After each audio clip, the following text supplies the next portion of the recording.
Hey knife people, I've got a pre-order for you. Just $400. Alright, dude, I'm game. $400. It's a little expensive, but I like your stuff. How long do I have to wait? Don't worry about wait times, man. It's totally gonna be worth it. Just, give me your money and, I'll keep you posted. Alright, dude, you seem like a good guy. Alright, here's my $400. Take it and, dude, looking forward to the knife, bud. Many months later. It's been 6 months already, and I haven't heard a word from you. Don't worry, bro. They're coming. One eternity later. It's been a year. Can I get a refund? The knives are shipping next month, man. I can't give you a refund. Eventually. Finally! Man, after what? 13, 14 months, I'm getting my knife. Hell yeah, dude. Awesome. Dude, what is this? This is what I waited for over a year for?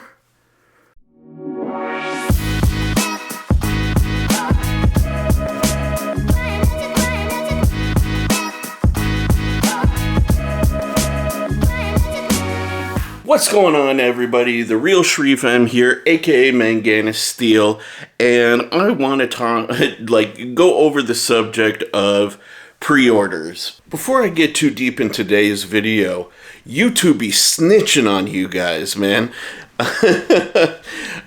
I can see that about 65% of you guys are not currently subscribed to the channel, and you're straight up loving the content.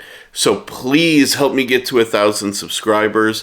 It really helps with algorithms if you just click on that subscribe button and help me get there, guys. It really, really would mean the world to me. You have no idea how much I appreciate all of you who already follow me. You guys are great. I love you all. Please join the gang, hit that subscribe button, and help my channel grow, guys. Peace. Let's get on to the content. I know they're a bit of a controversial topic, and a lot of people are burnt out on pre-orders based on experiences like my intro.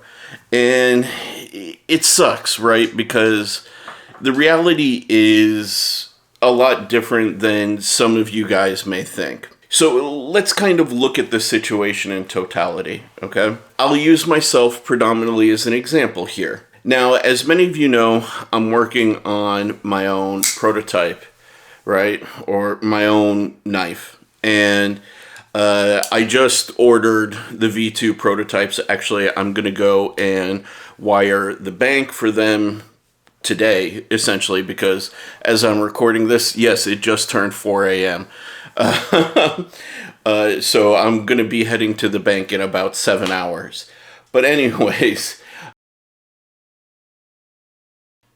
the reality is, like, in dealing with KIZER or any other factory for that matter, the challenge that the new knife maker, such as myself or any of the other guys who are kind of starting their own business in this space, have to deal with is that a lot of these factories will not talk to you, will not produce anything for you without what's called a minimum order quantity.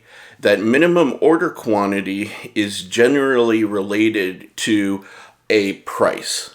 And that price, on average, is about $50,000. Okay? Now, that may seem like a shock to you, may seem like a lot, but that is pretty normal within the realm of manufacturing, in particular overseas manufacturing. These factories do large enough quantities, large enough orders. They need to ensure that their machinery is working, that they amortize their investment in their tooling and machinery, as well as retain skilled staff. So ultimately, they cannot deal with low numbers. And that's why you see a lot of factories pumping out thousands of knives, ultimately, because they are trying to recoup their investments as well as, get money in order to pay staff and, as I mentioned, amortize their investment in machinery and tooling. So when it comes to us who are OEMing, that's the barrier to entry. This is a bit frustrating because I don't know about you guys, but I personally don't have $50,000 in disposable income in my bank account. Okay, I do an okay job of saving, but I am nowhere near having that kind of money available just to put into a project like this without decimating my savings and investments in totality and then still needing more. Okay? So the alternative that some people would suggest in a situation like this is going to a bank for a loan. And I don't know about, again, your guys' bank, but my bank will not give me a loan to get into the knife business and to kind of show and demonstrate a reasonable business plan where you would ultimately, you don't want to just get the 50,000, you would ultimately want to get more so you can do multiple runs. So you're actually talking about at least $100,000, if not $200,000. This is the burden of every new knife maker across the board. There's nobody who's accepted from this, to my knowledge. If you have knowledge of somebody else who has a different scenario, please drop it down in the comments below. I love to be educated by people. So the only avenues that we have as knife makers to at least establish that income from the outset is to do pre-orders. And it sucks right now. It genuinely does, because essentially a pre-order is a bond of trust between this knife maker and the community. And there have been some people recently who have eroded that trust. Now, it's not just knife designers who've eroded that trust. In part, it's the factories.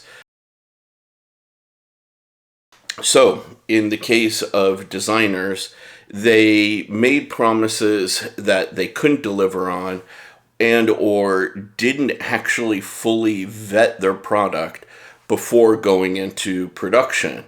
Hence, for example, why I am getting a version 2 of my design, because I want to make sure that every element that I am changing is 100% ready for production. That is on the designer. That is our responsibility, right? But when one designer doesn't do this, and they end up getting a terrible end product, they shouldn't blame the factory. That's on them, okay? I'll give you a perfect example, all right? With my guy, a couple of things that I've changed from my version 1 has been to chamfer the edges of the flipper because my detent is stiff. I don't want the edges here to be sharp. I have chamfered the pocket clip, I have enlarged the hole, and I was alerted to a potential hot spot right here for people with smaller hands than my own. So I resolved all of those in the version 2. There have been other changes that I have done which should increase the comfort, ease of use, and performance of the knife. For example, another one is I sent my knife to Transparent Knives, and I had him HRC test my prototype. My prototype, I'll show it to you, this guy, the white one, you can see, let me see if I can get it to shine, right there, right there is the little HRC testing dot. There you go. You should be able to see it really clearly there. And I'll tell you, the HRC that this guy came in was 57.7 HRC. That's too low for S35VN. So I went back to the factory and I told them it needs to be 61 HRC. We need to hit a target of between 60 and 62 HRC. That's what I want. That's why I got it tested. And that will ensure that when this product gets into people's hands, you guys can trust that you are getting a good product from me. That is the responsibility of the designer. So that's issue number one, okay? Designers not fully seeing their product through to the final stage to justify you guys waiting for the pre-order. The other kind of erosion of trust has frankly been the factories, okay? Now, I don't want to put all the blame on one particular designer, but waiting 15 months for an order is insane. Like, that, I think the designer should have backed out right then and there, personally. I think anything under or over 6 months is too long. And ultimately, I don't care who the factory is, you can be replaced. Honestly, and by you, I do mean the factory. The factory's working at such a rate or taking on so much work that they cannot guarantee a reasonable time frame, again, erodes the trust of the consumer because they look at what's happening here, and nobody wants their money being tied up for so long, right? My buddy Beard of Doom put it really well, you know, in saying that you have no idea what can happen in that time frame. In all reality, the designer can kick the bucket at any point in time. We could end up going to having or escalating into a major international conflict. You, the buyer or consumer, could have health issues, or you yourself kick the bucket. And now that money and investment is just out in the ether, right? So the factories really need to take some degree of responsibility here in terms of delivering the product within a reasonable time frame. So this is kind of the challenge. You have a trio of factors, right? You have a high cost barrier to entry. You have other competition who are eroding the trust of the public, but you also have the factories over here sitting and taking on more than they can handle and delivering excessively high delivery times. And this kind of trifecta is the issue right now. And the problem is, as a consumer and as a public, we do want new stuff. Realistically, we do. And it's the designers who are coming out with the most compelling and challenging and interesting new designs.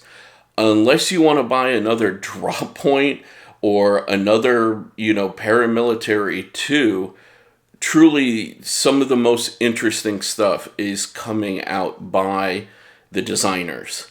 And we need to find a balance point between these, the desire for having kind of new and interesting products to collect and engage with, and some degree of understanding of this, trifecta of challenges. And I don't have a solution, but my goal with this video is to kind of illustrate and illuminate you as the consumer and you as the viewer as to kind of the situations that are involved.